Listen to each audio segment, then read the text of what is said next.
Hello, and Hello. We're here at Long Beach Comic-Con. I am with a voice you might recognize if you play a lot of online games. My name is Dino Andrade. I am Professor Putricide, Mechatork, Mimiron. I'll give you a little tip. Good news, everyone. I'm Professor Putricide from World of Warcraft, as well as what's his name? All right, High Tinkerer Mechatork. I can't believe I blanked on that. The names. Oh, also Mimiron. And lots of characters in Warcraft. I'm also Fungalmancer Glop, the Twilight Servant, Ensign Ebert, the Death Knight Gnomes. I'm also the Scarecrow from Batman Arkham Asylum. Which is one of the coolest characters of that game. Thank you. Thank you very much. I never tire of hearing that. And just because it's one of those times when you're first playing the game, you never know when those scenes are going to occur, and then you see the weird blurring, and you start hearing the voice, and you're like, "Oh, it's gonna be fun now." Yeah. It was an awesome game. The closest I've ever come to working on like a big giant feature film with working with Paul Dini and director Colette Sunderman and all of these folks. It was working alongside Mark Hamill, and it was an awesome experience. I'm a very lucky guy who got to do that. How are the sessions handled? It was a huge studio that we were in, and Colette was behind the glass. I had time to study my scripts, which was nice, unlike World of Warcraft, where you don't know what you're going to do until you get into the booth. So I had a lot of time to prepare, and it was handled like working on a major feature. I mean, Colette really wanted to get the best out of every actor, and I really wanted to be up for the challenge and deliver. So it was a great experience. Now, I'm just going to say this because I play Undead, so one of my things is, I'm biasing this now.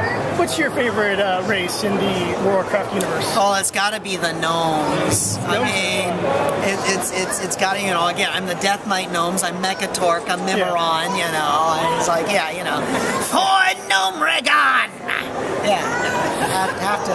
Have to be those guys. And I asked this question of Patrick Seitz, who's also done some voices in World of Warcraft. How does it feel to have literally hundreds of millions of people, worldwide possibly, hearing your voice as those iconic characters? It feels so cool. It's awesome. I go to BlizzCon and I get people who, come up to me and they're either like, "I beat you, dude," or "I hate you," especially Professor Putricide. I constantly get like, "Oh my God, I had to hear your voice over and over and over again." Go on YouTube. There's somebody who I'm drawing a blank on. What is his name? I can't remember. Can't think of his name. Who did this this musical mix out of Mimiron's dialogue? Mr. Voltron. That's it. And Mr. Voltron did this amazing musical mix. And it's like, wow, people are taking my dialogue from the game and making songs out of it. It's an astonishing thing. That's amazing. Yeah, and I'm part of it. It's awesome. I love it. And Blizzard is a great company to work for. I really enjoy working with Blizzard. Well, it's always fun to hear your characters, even if you do kind of get your brain a little fried sometimes. And they're great people to work with. Director Andrea Toyas is awesome. They're just wonderful people. And of course, my being a big geek, a big fan of sci-fi, horror, and fantasy, makes it all that much easier for me because I speak their language. Where, like for example, when I recorded the Ensign Ebert lines, they were telling me, okay, there's a sea creature and it's like a Cthulhu, and let me show you a picture of this. It's like, well, H.P. Lovecraft, I know what that is. It's like, because I understand all of this stuff, because I've had a lifelong obsession with great works of imagination, always have. So. Now, you're here at Long Beach Comic-Con in the Soul Geek booth. That's right, because I'm also the creator and founder of SoulGeek.com, which is basically Match.com for fans of sci-fi, horror, and fantasy. And it's very different than any other dating site in that It's not one that asks the shallow questions. We don't want you to, rate yourself on a scale of 1 to 10 in hotness. We don't want to know how much you make. We don't want to, any of that stuff. What we want to know is are you into sci-fi, horror, fantasy, animation, anime, comic books, manga, conventions, cosplay, fan art, fanfic, whatever. That's what we want to. I mean, even under languages, you can select Klingon, Elvish. I mean, we want you to find your soul geek. We want you to find someone that you want to share your love of great works of imagination with. And right here, there's a picture right there. That's wedding number 13. That was just wedding number 14. If you go to the site, click on the testimonials page, you will see their wedding pic. It just got posted. It's amazing to me that a site like this didn't exist before.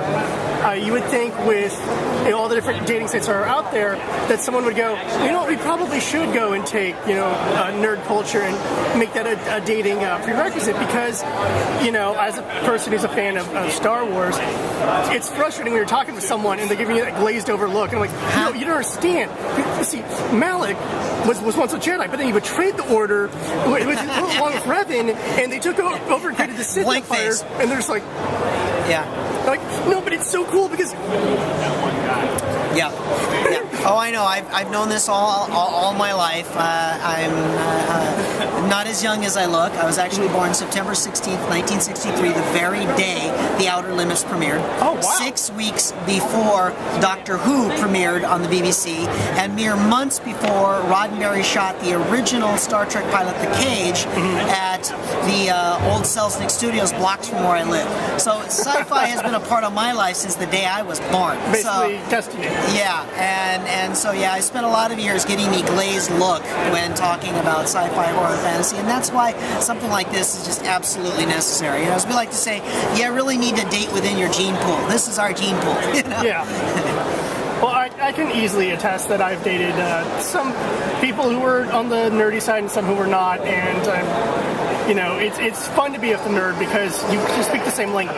Yeah, absolutely. The thing that makes a relationship work, straight up, it's two key main elements: shared interests and shared values. Get the combination of those two, and you've got a relationship that lasts forever.